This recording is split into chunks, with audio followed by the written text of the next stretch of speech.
لا نرد بالمسلمة فعالية ثبت ما يعرف وإلا إبراهيم الشافعي المشير المشير محمد يوسف وإلى إبراهيم إلى أمهاتنا شغل لا إله والفاتحة أعوذ بالله من الشيطان الرجيم بسم الله الرحمن الرحيم الحمد لله رب العالمين الرحمن الرحيم مالك يوم الدين إياك نعبد وإياك نستعين اهدنا الصراط المستقيم صراط الذين أنعمت عليهم غير المغضوب عليهم ولا الضالين آمين بسم الله الرحمن الرحيم نسألك يا من هو الله الذي لا إله إلا هو يا رحمن يا رحيم يا ملك يا قدوس يا سلام يا مؤمن يا مهيمن يا عزيز يا جبار يا متكبر يا خالق يا بارئ يا مصور يا غفار يا قهار يا وهاب يا رزاق يا فتاح يا عليم يا قابض يا باسط يا خفيض يا رافع يا معز يا مذل يا سميع يا بصير يا حكم يا عدل يا لطيف يا خبير يا حليم يا عظيم يا غفور يا شكور يا علي يا كبير يا حفيظ يا مقيت يا حسيب يا جليل يا كريم يا رقيب يا مجيب يا وسيع يا حكيم يا ودود يا مجيد يا بعيد يا شهيد يا حق يا وكيل يا قوي يا متين يا ولي يا حميد يا محسي يا مبدئ يا معيد يا محيي يا مميت يا حي يا قيوم يا واجد يا مجيد يا واحد يا أحد يا صمد يا قادر يا مقتدر يا مقدم يا مؤخر يا أول يا آخر يا ظاهر يا باطن يا والي يا متعالي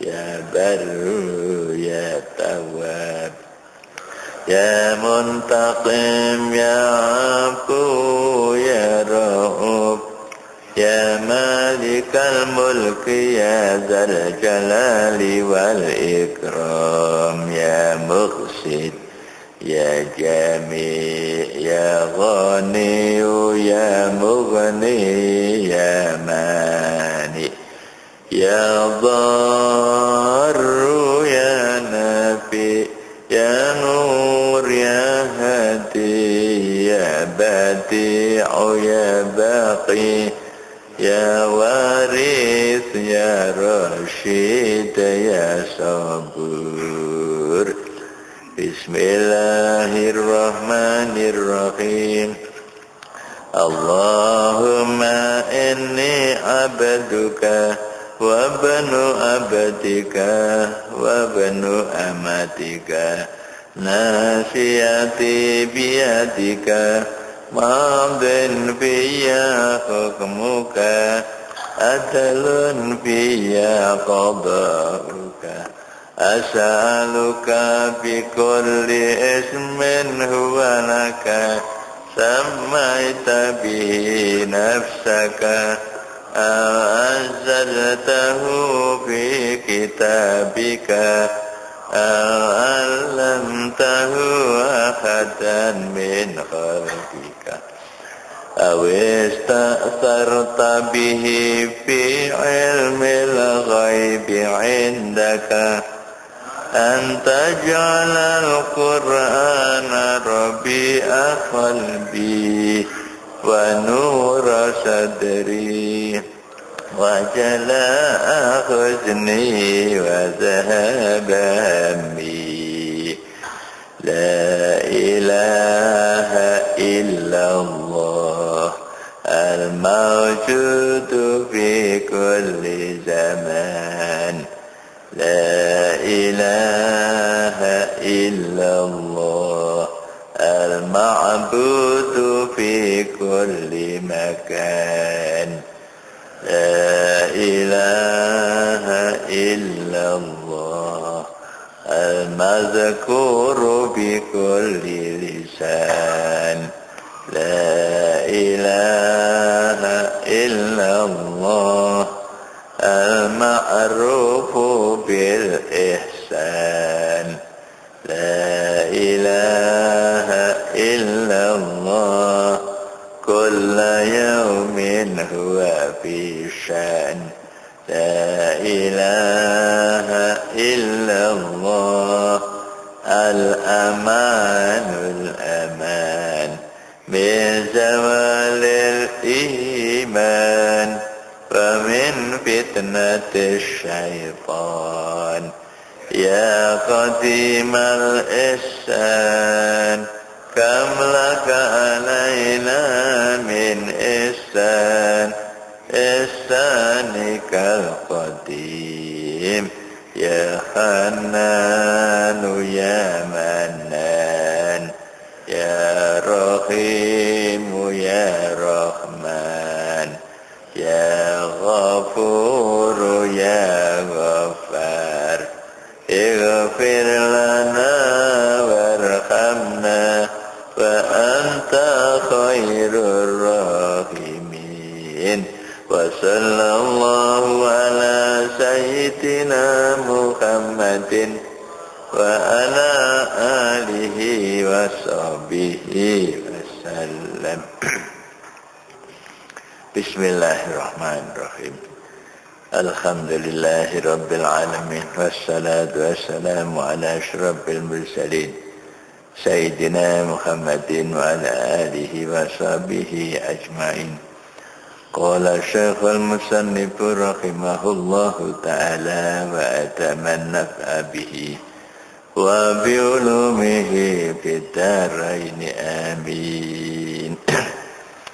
Ammal mu'ilu fala yajuzu qu'uduhu an maksabin li iyalihi mutawakkilah. Ammal mu'ilu fala yajuzu qu'uduhu an maksabin li iyalihi mutawakkilah. Ammal mu'ilu anapun utawi wong kang duweni keluarga, orang yang punya keluarga, punya istri, punya anak, fala yajuzu mongko ora wenang apa kuuduhu lungguhe mu'il, tidak boleh duduk-duduk tidak bekerja an maksadin saking nyambut gawe li iyalihi kaduwe keluargane mu'il mutawakkilan hale wong kang tawakal. Orang yang punya keluarga tidak boleh duduk-duduk meninggalkan bekerja. Jadi hukumnya haram, namanya tidak boleh. Tapi kalau tidak bekerja nanti istri dan anaknya bagaimana? Makan apa? Waduh itu ya. Jadi tidak boleh. Bab itu merupakan kewajiban seorang suami memberikan nafkah kepada istri dan anaknya, maka wajib suami itu bekerja untuk mencari nafkah bagi istri dan anaknya itu. Ya, tidak boleh dia itu duduk-duduk menganggur, istilah sekarang pengangguran, tidak boleh. Li'iyalihi kadue keluargane mu'il mutawakilan hale wong kang tawakal. Jadi dengan alasan tawakal kepada Tuhan, toh nanti Tuhan akan memberi, itu tidak boleh. Gitu. Jadi ini menyangkut masalah hukum ya. Jadi kemarin itu dianjurkan orang itu supaya tawakal. Itu bagi orang yang tidak punya keluarga, ya, itu dianjurkan tawakalnya lebih tinggi, ya. Tapi bagi orang yang punya keluarga tidak boleh, ya, wajib bekerja. Maksudnya begitu. Amal mu'ilu fala yajuzu qu'uduhu an maksabin liyalihi mutawakkilah. Tentang pekerjaan itu terserah apa saja, ya. Allah memberikan rezeki itu lewat berbagai macam usaha manusia, namun tentunya harus mengikuti aturan, jangan sampai melanggar syariat, ya.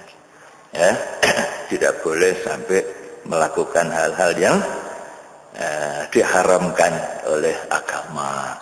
Apapun silakan pekerjaan itu asal halal, ya. Hadza utawi iki dawuh al-mu'il, ya, orang yang punya keluarga. Iku muqabilun bandingi qaulahu ing dawe musannaf mutajaridan lapat mutajaridan. Jadi kalau mutajaridan itu orang yang tidak punya keluarga, itu boleh, ya, tawakal itu boleh, tidak bekerja untuk tekun ibadah, itu boleh, malah lebih utama, gitu. Namun kalau punya keluarga, wajib, tidak menyambung qabil, jadi bandingannya. Aima tegese barang zukira kang den sebut apa ma min kaunit tawakkul saking anane tawakal, ya. Jadi tidak boleh orang yang punya keluarga itu meninggalkan bekerja dengan alasan tawakal. Maksudnya begitu. Tarkul kasbi tegese tinggal nyambut gawe, sama sekali tidak berusaha, ya. Kama kaya barang alim takang wis weruh sira makmuron iku den perintah apa bihiya tarkul kasbi, meninggalkan bekerja itu bagi orang yang tidak punya keluarga, itu untuk meningkatkan tawakalnya pada Allah itu boleh, maksudnya beda. Idza kana tatkalane ana sapa wong iku mutajaridan, wong kang sepi saking ahli, artinya tidak punya istri, tidak punya anak. Amma idza kana anapun tatkalane ana sapa wong iku muilan, wong kang duweni keluarga, adapun andai kata atau apabila orang itu punya keluarga, fala yajuzu mongko ora wenang, tidak dibolehkan lahu kadue mu'il apa kuuduhu lungguhe mu'il, ya, kalau bahasa Jawa malah tenguk-tenguke, tidak boleh kok tenguk-tenguk, ya, memaku tangan, ya, itu namanya kuuduhu anil maksadi saking maksad, anil kasbi saking nyambut gawe, ya. Jadi tidak boleh tenguk-tenguk, atau dalam bahasa yang mudah nganggur, itu tidak boleh, ya. Anil kasbi saking nyambut gawe. li iyalihi kadue keluargane mu'il hala kaunihi tingkah anane mu'il iku mutawakilan wong kang tawakal. Wis aku tak gak usah nyambut gawe, tak tawakal nang Gusti Allah. Wong Gusti Allah iku maha sugih. Gusti Allah sing nanggung rezeki, ya. Kemudian dia tidak mau bekerja. Lah anaknya bagaimana? Istrinya gimana? Gitu. Itu tidak dibenarkan, ya. Bisa nirizkihim ing dalam tingkae keadaane rezekine iyal, ya. Jadi rezeki untuk istri dan anak itu merupakan tanggung jawab daripada suami. Kalau sampai mereka itu kekurangan makan, minum, sandang, pangan, papan, gara-gara suami tidak mau bekerja, maka suami tanggung jawab. Nah, itu ya. Jadi dilarang oleh agama. Maka tidak ada istilah pengangguran di dalam Islam, terutama bagi orang yang punya keluarga. Adapun orang yang tidak punya tanggung jawab, monggo. Misalnya saya tekun ibadah, tapi nanti ada syaratnya itu ya. Tekun ada ibadah, ya, monggo. Tapi nanti ada keterangan dengan syarat orang itu misalnya harus betul-betul tidak boleh misalnya gerundel, ya, karena tidak bekerja dia itu tidak punya apa-apa kemudian gerundel marah-marah. Nah, itu tidak boleh, gitu. Atau malah minta-minta, nah, itu tidak boleh. Malah nanti kalau minta-minta itu kan mengganggu orang lain gitu. Dia masih mampu bekerja kok minta-minta, ya, itu dilarang dalam agama. Bahkan ada hadis kanjeng Nabi menerangkan orang yang masih mampu bekerja kok tidak bekerja, akhirnya minta-minta. Nanti pada hari kiamat orang itu wajahnya tidak ada dagingnya, ya. Jadi wajahnya itu tengkorak, ya. Mungkin itu menggambarkan kok tidak malu gitu ya. Kok tidak malu minta-minta. Padahal dia masih kuat bekerja, gagah. Itu tidak boleh, gitu ya. Jadi bagi orang yang tidak punya keluarga mau tawakal tidak bekerja boleh, tapi dengan syarat tadi itu harus betul-betul, ya, tekadnya tawakalnya pada Allah itu sudah begitu kuat, gitu ya. Itu baru dibolehkan. Bi an yadkhula kelawan yang to mlebu sapa wong al bawadia ing pira-pira alas, dengan alasan saya nanti mau tekun ibadah di hutan-hutan sana. Kalau bahasa orang dulu itu namanya mertopo. Wah, saya mau mertopo, nah, di hutan. Sebab ceritanya para wali itu kan banyak begitu. Seperti Syekh Abdul Qadir Jailani itu 25 tahun di hutan itu. Itu kalau orang sudah mampu melakukan seperti itu, monggo, ya. Tapi kalau punya istri, punya keluarga, tidak boleh seperti itu. Masuk hutan, ya, di sana cuma kerja dzikir hadap pada Allah Subhanahu Wa Taala. Ya, itu tidak boleh. Boleh kalau memang sudah betul-betul bertekad dan tidak akan marah-marah hatinya. Saking tekunnya zikir pada Allah dan tawakalnya sudah betul-betul kepada Allah. Wa yatru kahum lan yanto tinggal sapa wong ing keluarga, ya, pergi ke hutan meninggalkan istri dan anak, atau pergi ke sana kemari, apapun alasannya tidak boleh. Dulu itu ada kelompok yang dengan alasan berdakwah kemana-mana, ya, kemudian meninggalkan istri dan anaknya ditinggal. Dia punya pendapat bahwa Islam ini tidak bisa hanya diajarkan di masjid-masjid, di pondok-pondok pesantren, di madrasah-madrasah. Oh, tidak cukup. Islam ini harus diajarkan ke sana, harus dibawa ke sana kemari, gitu ya. Ya, ada itu dulu kelompok-kelompok itu. Kemudian pergi kemana-mana sampai ke luar negeri, sampai ke Pakistan, ke Malaysia, gitu. Ada aliran apa namanya dulu tabligh apa, ya. Kemudian ke masjid-masjid di mana-mana, kemudian membawa alat-alat masak di situ, tidur di situ. Akhirnya orang masyarakat yang punya masjid marah-marah. Lah masjid kok digawe masak-masak, tidur, ya itu takmirnya sampai marah-marah. Nah, ya setelah diusut-usut ditanya-tanya, dia itu ternyata punya aliran paham seperti itu. Ya, alasannya apa? Firman Allah, kuntum khaira ummatin ukhrijat linnas. Kamu sekalian ini adalah umat Islam, sebaik-baik umat. Ya, ukhrijat linnas, dikeluarkan untuk manusia. Itu ditafsirkan keluar rumah. Gitu. Ya. Saya punya teman itu dulu seorang wartawan, rumahnya di Bali.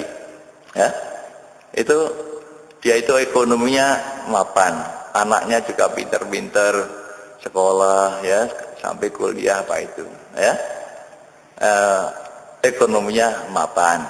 Nah setelah itu karena kena aliran ini, kemudian ditinggal, istrinya ditinggal, anaknya ditinggal, kemana-mana, akhirnya ekonominya down, ya, anaknya terkatung-katung tidak bisa melanjutkan sekolah. Alasannya tadi itu, ya, saya berdakwah kemana-mana, ya, ini namanya buruceng kelangan delek, katanya orang Jawa, buruceng kelangan delek.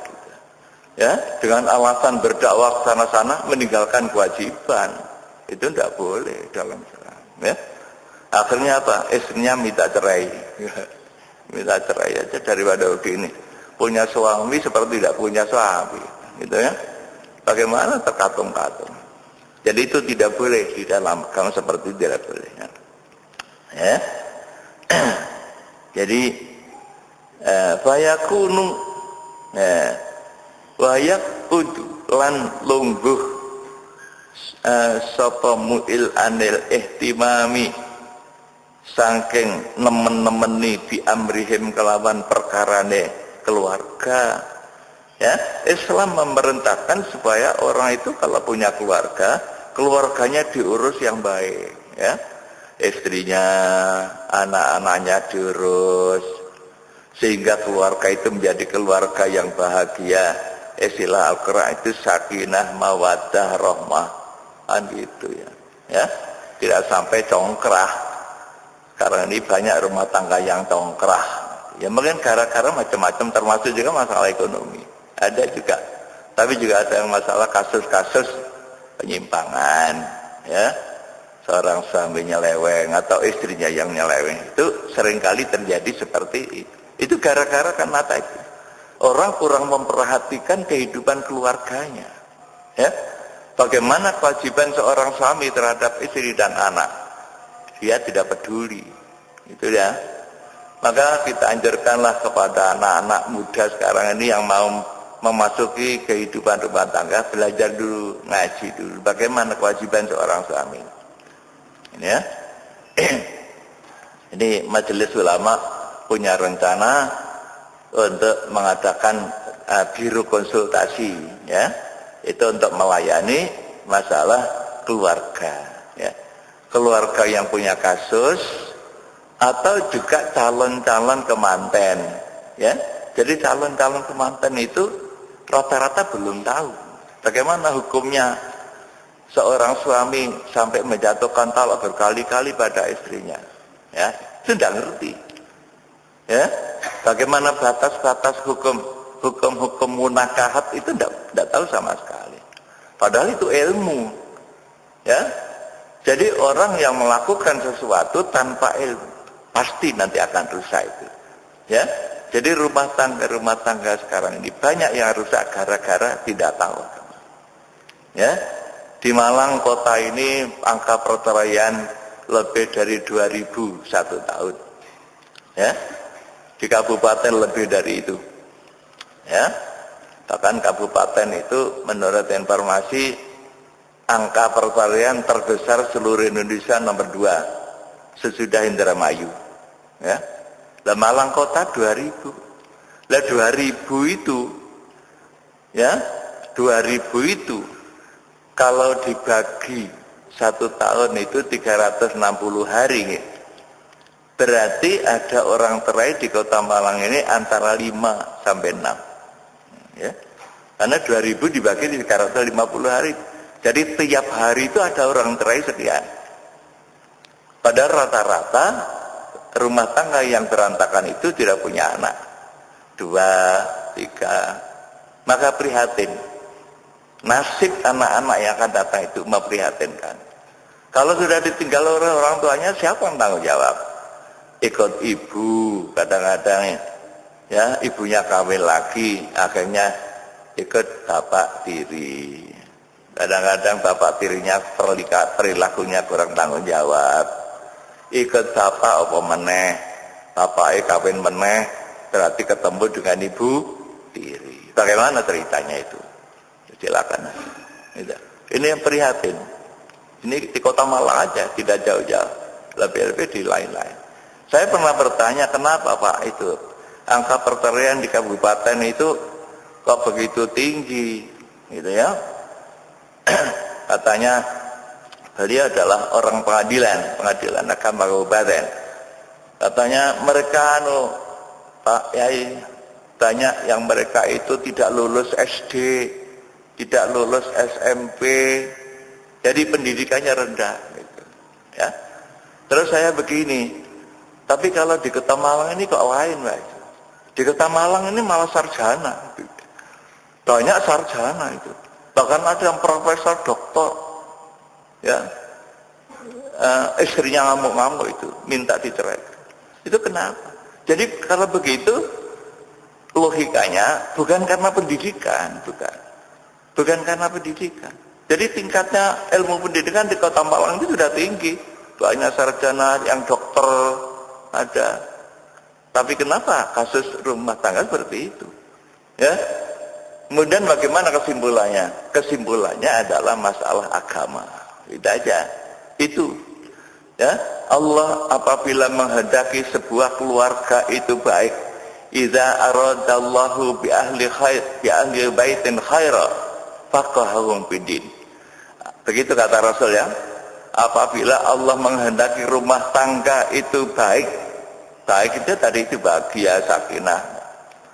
Ya, faqahahum fiddin, Allah memberikan kepada mereka itu pengertian tentang agama. Gitu ya. Lah artinya faqahahum fiddin itu bukan berarti mereka tahu-tahu pinter ngaji, udah bisa. Ya, maksudnya apa? Orang itu oleh Allah dijadikan orang yang senang ngaji. Itu aja, mudah itu. Jadi kalau orang itu sudah senang ngaji, oh aturan rumah tangga itu ngene. Ya dah? Kemudian dikerjakan baik dengan agamanya itu. Suami senang ibadah, istri senang ibadah, suami senang nyambut gawe kalau rezeki sing halal, senang ibadah, ya senang ngaji, mendengarkan pengajian, rumah tangga tenang. Ya. Jadi rumah tangga yang tenang-tenang itu rata-rata adalah orangnya ahli ibadah. Ya, kalau sudah meninggalkan ibadah, ya tunggu saja. Ya, pernah di BP 4 itu setiap ada orang mau cerai ke pengadilan ditanya dulu tentang sholatnya. Apa jawabnya? Wah, Pak, ini sholatnya Senin Kemis. Sholat kok Senin Kemis, ya. Jadi kalau orang itu sholatnya sudah Senin Kemis, sudah rumah tangganya berantakan. Ya, tadi itu sabda Rasul. Jadi kalau Allah menghendaki rumah tangga itu baik, dimengertikan tentang agama, artinya apa? Senang ngaji. Jadi tidak boleh orang itu berhenti ngaji, tidak boleh. Ya, di Malang ini ada istilah biren, barang serabi leren. Ya, dulunya senang ngaji, barang serabi leren, tidak pernah ke masjid, tidak pernah mendengarkan ceramah-ceramah. Waktunya habis hanya untuk bekerja tak. Tidak bisa. Ya? Dan aturannya ada itu dalam agama itu. Orang bekerja itu boleh, bagus untuk kepentingan istri dan anak, tapi waktunya jangan dihabiskan. Ya, waktu untuk bergaul, membina rumah tangga, al-ihtimam, istilah di sini. Itu harus ada. Diperhatikan bagaimana istrinya, mungkin sakit segera dibawa ke dokter. Anaknya ada sakit segera dibawa ke dokter. Begitu, itu namanya perhati. Jangan hanya sibuk dengan urusannya sendiri, tidak boleh. Ya, jadi wayak utulan lungguh sapa mu'il anil ihtimami saking nemen-nemeni bersungguh-sungguh bi amrihim kelawan perkarane keluarga. Ya, padahal memelihara keluarga dengan baik itu juga ibadah, bahkan pahalanya besar. Kanjeng Nabi pernah menyatakan seorang suami memberikan minum pada istrinya hanya seteguk air, ada pahalanya itu. Ya, hanya seteguk air putih itu ada pahalanya. Gitu ya. Padahal bukan hanya air putih aja, gitu. Suami memberikan macam-macam pada istrinya, berapa itu pahalanya? Kan seteguk air ada pahalanya. Jadi pahala-pahala itu oleh Allah dijamin sudah begitu hebat, diatur dalam.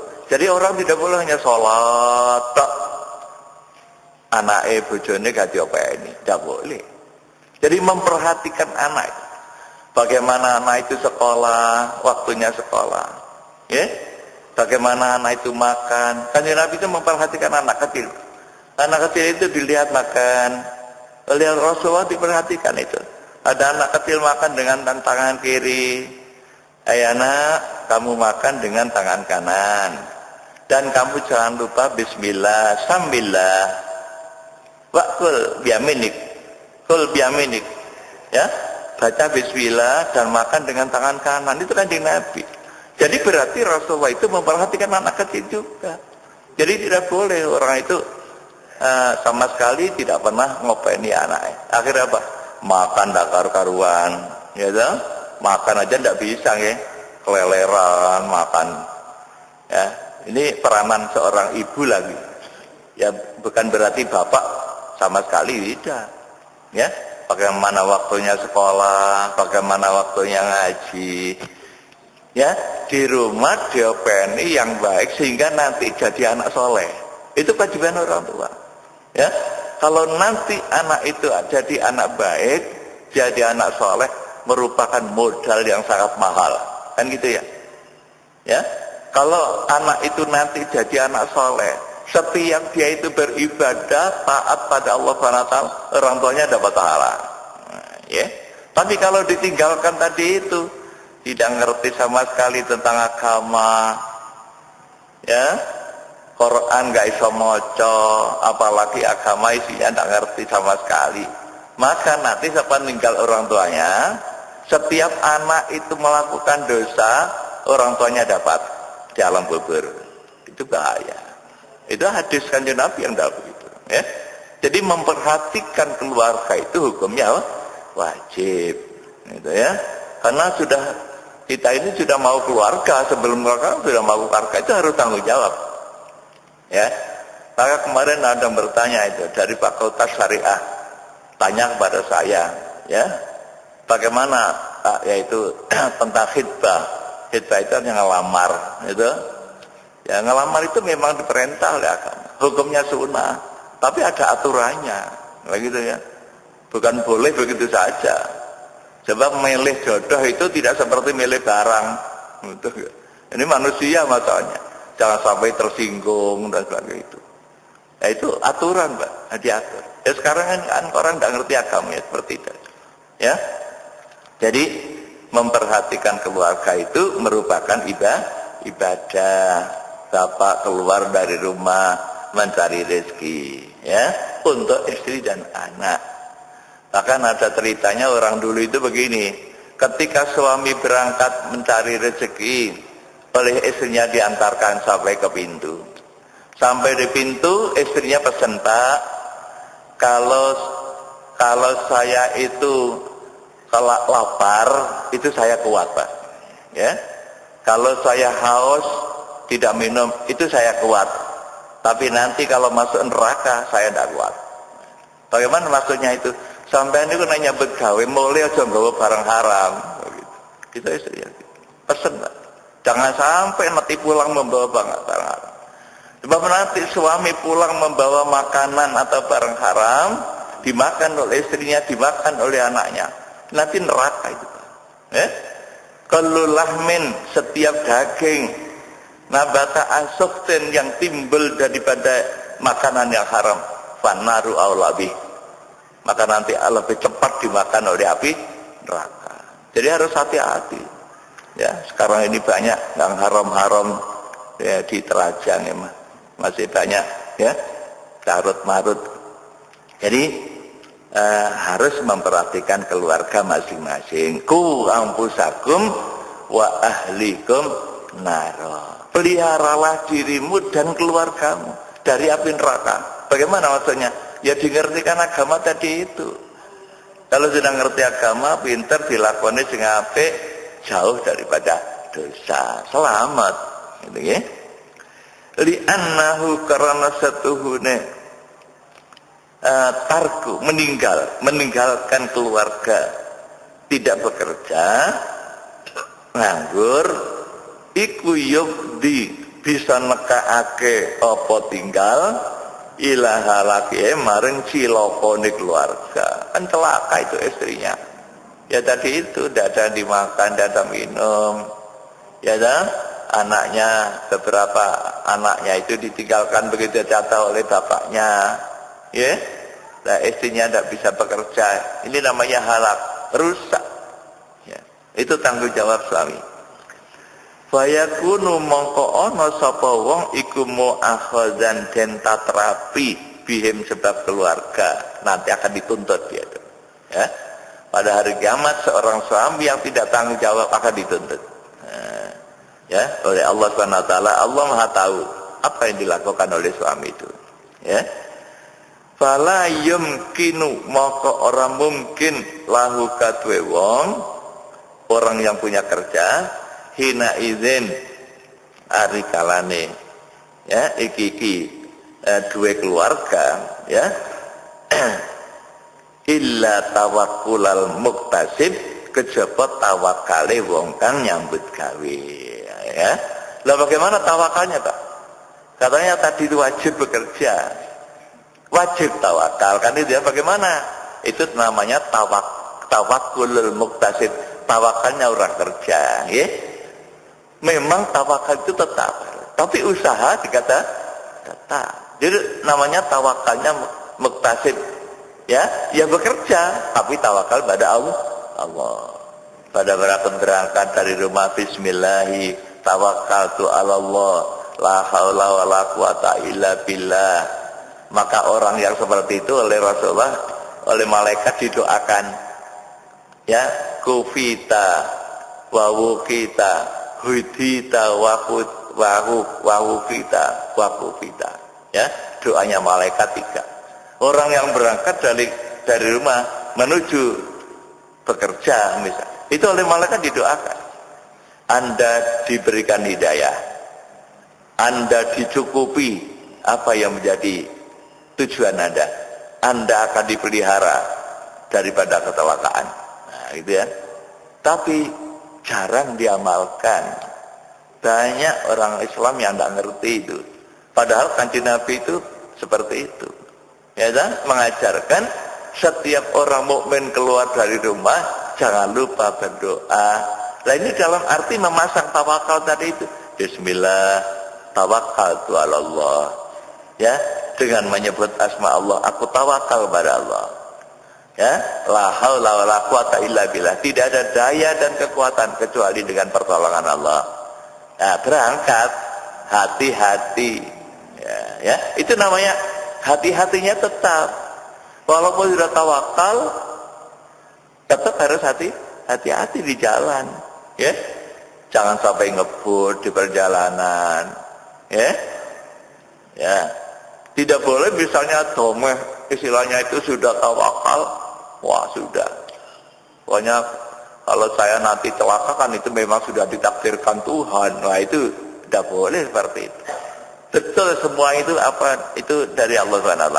Tapi kita tetap wajib ikhtiar. Nah, gitu ya. Jalan yang baik, lewat jalan kiri, jangan sampai melanggar rambu-rambu kan gitu. Ya. Jadi tidak boleh orang itu hanya gara-gara tawakal tapi tidak berusaha. Itu tidak boleh, gitu ya. Maka di sini orang yang bekerja itu apa tidak bisa tawakal? Bisa. Artinya ia bekerja tapi tawakal pada Allah SWT. Ya, saya mau usaha. Tapi usaha itu kan belum tentu berhasil dah. Berhasil atau tidak itu Allah SWT nanti yang memberikan. Mudah-mudahan saya bekerja nanti Allah dapat untung, misalnya dagang ya, zakat, ya, nanti Allah akan memberikan untung, itu ya. Ya, itu namanya tawakulul muktasib, tawakalnya orang bekerja, ya. Sama dengan pada saat Kanjeng Nabi ada di masjid, ada orang datang, kemudian orang itu ditanya, Anda tadi itu naik apa? Saya naik kuda ya Rasul. Kuda sampean di mana sekarang? Saya lepas. Gitu ya. Loh, kenapa kok tidak diikat? Jawabnya apa? Saya tawakal pada Allah. Nah, gitu ya. Tidak diikat dengan alasan tawakal pada Allah. Oleh Rasulullah dituturi jangono. Akilha fatawakkal ala Allah. Ikat dulu. Ya, kudamu itu ikat dulu. Kalau sekarang sepeda motor, kunci dhisik. Ya, mobil dikunci dulu sampai aman, tawakal pada Allah. Begitu. Nah, jadi dengan alasan tawakal pada Allah dibiarkan, akhirnya hilang gerundel itu. Nah, itulah ya. Jadi perilaku-perilaku yang tidak sesuai dengan tuntunan agama itu harus ditinggalkan, ya. Jadi kita ini boleh tawakal, tapi harus tetap berusaha. Gitu ya. Fa yakunu ma'akhadan bihim fala yumkinu lahu illa kinaidin illa tawakkulal muktasib. Ya, kecuali tawakalnya orang bekerja. Katawakkuli Sayyidina Abu Bakrin As-Siddiq, ya, kaya tawakale Sayyidina Abu Bakar Siddiq radhiyallahu anhu ma'akhrujihi lil kasbi. Sayyidina Abu Bakar itu keluar dari rumah bekerja. Dia Sayyidina Abu Bakar kerja. Beliau adalah orang mulia, orang termulia di antara para sahabat. Tapi beliau bekerja, gitu ya. Mencari rezeki yang halal untuk kepentingan keluarga. Kalau sudah cukup bahkan lebih disedekahkan, kan gitu ya. Untuk ini bangun masjid, untuk bangun madrasah, untuk rumah sakit, anak yatim, orang miskin dan sebagainya itu, ya. Itulah para Bapak Ibu, mudah-mudahan apa yang kita dengarkan bersama sedikit maupun banyak manfaat maslahat fid wa dunya wal akhirah, amin ya rabbal alamin. Allahumma shalli ala Muhammad maulaya shalli wa sallim daiman abada ala habibika khairil khalqi kullihimi wal habibul ladzi turja syafa'atuhu likulli hawlim minal awali muqtahami ya Rabbi bil Mustafa baligh maqasidana wa ghfir lana ma madha ya wasi'al karami. Mari kita berdoa dengan doa yang disusun oleh Sayyidina Al-Faqih Al-Muqaddam Muhammad bin Ali Ba'alwi, seorang wali Allah. Dia menyusun doa yang sangat bagus. Bismillahirrahmanirrahim. Allahumma sholli ala sayyidina Muhammad. Allahumma qulna wal muslimin Mudah-mudahan kita dipindahkan oleh Allah, dan juga orang-orang muslim semuanya dipindahkan oleh Allah minasyaqawati ila sa'adah, dirubah dari kecelakaan menuju kepada kebahagiaan. Wa minan nari ilal jannah, mudah-mudahan kita dipindahkan oleh Allah dari neraka menuju surga. Wa minal azabi ila rahmah, mudah-mudahan Allah memindahkan kita semuanya dari azab kepada rahmat Allah. Wa minaz dzunubi ilal maghfirah, mudah-mudahan Allah memindahkan kita semua dari dosa-dosa kepada ampunan Allah. Wa minal isaati ilal ihsan, mudah-mudahan Allah memindahkan kita dari kejelekan-kejelekan kepada kebaikan-kebaikan. Wa minal khaufi ilal aman, mudah-mudahan Allah memindahkan kita ini daripada rasa takut kepada rasa aman. Wa minal faqri ilal ghina, mudah-mudahan Allah memindahkan kita ini daripada kemiskinan kepada kekayaan. Wa minaz zulli ilal izzi, mudah-mudahan Allah memindahkan kita dari kehinaan kepada kemuliaan. Wa minal ihanati ilal karamah, mudah-mudahan Allah memindahkan kita dari kehinaan kepada kemuliaan. Wa minadzik ila sa'ah, mudah-mudahan Allah memindahkan kita ini dari kesempitan kepada keleluasaan. Wa minasyarri ilal khair, mudah-mudahan Allah memindahkan kita dari kejahatan-kejahatan daripada pindah kepada kebaikan-kebaikan. Wa minal usri ilal yusri, semoga Allah memindahkan kita dari kesulitan-kesulitan kepada kemudahan-kemudahan. Wa minal idbari ilal iqbal, mudah-mudahan Allah memindahkan kita daripada kita ini mungkur, tidak menghadap kepada Allah, mudah-mudahan dipindahkan kepada kita ini bisa menghadap kepada Allah. Wa minas suqmi ila seha, mudah-mudahan Allah memindahkan kita dari sakit kepada kesehatan. Wa minas suqti ila ridha, mudah-mudahan kita dipindahkan daripada kemarahan Tuhan, dipindahkan kepada ridha Tuhan. Wa minal ghaflati ila ibadah, mudah-mudahan Allah memindahkan kita dari kelupaan kita pada Allah, dipindahkan kepada ibadah. Wa minal fatrati ilal ijtihad, mudah-mudahan Allah memindahkan kita daripada kemalasan kepada bersungguh-sungguh di dalam menjalankan perintah Allah.